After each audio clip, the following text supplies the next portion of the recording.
Today, we're diving into one of the most epic descriptions of the ocean you'll ever hear. And it doesn't come from some modern nature documentary. Nope, it's from one of the world's oldest and biggest stories, the Mahabharata. And let me tell you, its vision of the sea is, well, it's vast, it's terrifying, it's divine, and in the end, it's deeper than time itself. But here's the wild part. This absolutely cosmic, mind-bending description doesn't kick off with gods or massive celestial events. It starts with something so incredibly human, you could almost call it trivial. Just two sisters making a simple bet while they're out for a walk. So you've got these two sisters, Kadru and Vinata, and they're on their way to go settle this bet. And then, bam, they're stopped dead in their tracks. They come face to face with the ocean, and the whole story just pauses to take in what they're seeing. Just try to imagine what that first impression was like. It's not just that it's big, it's this overwhelming physical force.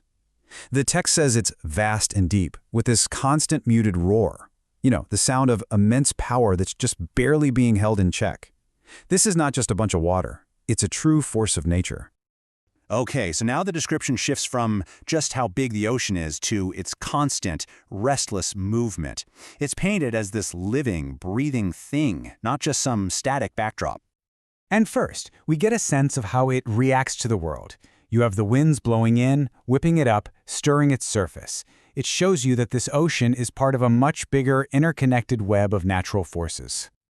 In this movement, it's not just random chaos. It's described as something beautiful, something alive. The waves become hands, which turns the entire ocean into this constant, incredible, endless dance. What a stunning way to bring the sea to life, right? But, you know, this dance has a darker side. The description wraps up by pointing out these fathomless whirlpools spinning down into the deep. It's this perfect little reminder that just beneath that beautiful, dancing surface, there's a mysterious and seriously dangerous power. All right, so let's dive in, literally, because that's exactly what the story does. We're about to plunge right under the surface to check out a world that is every bit as complex and dynamic as the one up top. And wow, what a world it is. It is absolutely teeming with life. You've got terrifying monsters like the whale-eating timmingalas and giant crocs, but you've also got divine beings. This is the home of the Naga serpent spirits and the great god of the waters himself, Varuna Deva. It's an entire ecosystem of myth. And this is where you really see the ocean's two faces. On one hand, it's a place of pure terror. It's home to the apocalyptic fire that is literally going to end the world one day. But on the other hand, it's a sanctuary. It's a refuge for defeated gods and anyone looking for safety. It's a destroyer and a protector, all at the same time. Which leads us to a really important idea here. In this way of seeing the world, the ocean isn't just a location. No, it's a critical stage. It's the backdrop where some of the most important stories of the entire cosmos play out. I mean, think about this for a second. The one thing that gives the gods their immortality, the Amrita, it comes from right here. The ocean is the source of eternal life itself. It's like a cosmic treasure chest. And it was the setting for an honest-to-goodness, world-saving event, when the Earth itself, Bhumi, was lost and sunk to the bottom of the sea. Where did the god Vasudeva have to go? He had to dive into these very depths in his boar form to bring it back up. The ocean was both the world's prison and the stage for its salvation. So all of this is building up to a final, absolutely breathtaking idea. The description moves past the physical, past the mythical, and tries to get at the ocean's fundamental nature, its relationship with time, with existence itself, to show you just how immeasurable it is.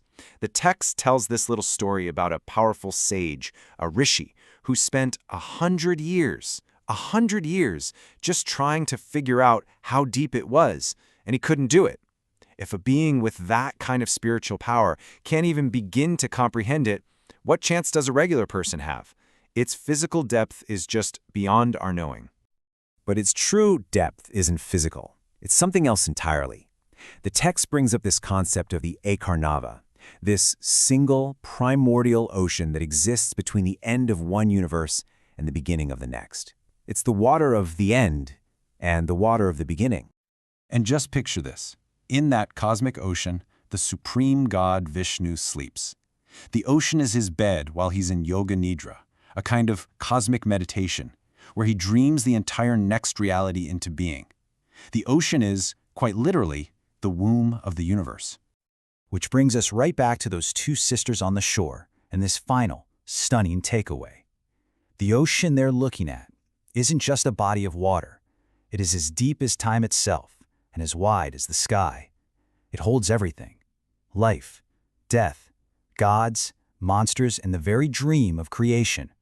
So it makes you think, doesn't it? The next time you look at the ocean or a mountain or even just up at the sky, it's worth asking, what stories does it hold? What kind of cosmic dramas, just like the one Kadru and Vinata saw, might be playing out in the landscapes we think we know so well?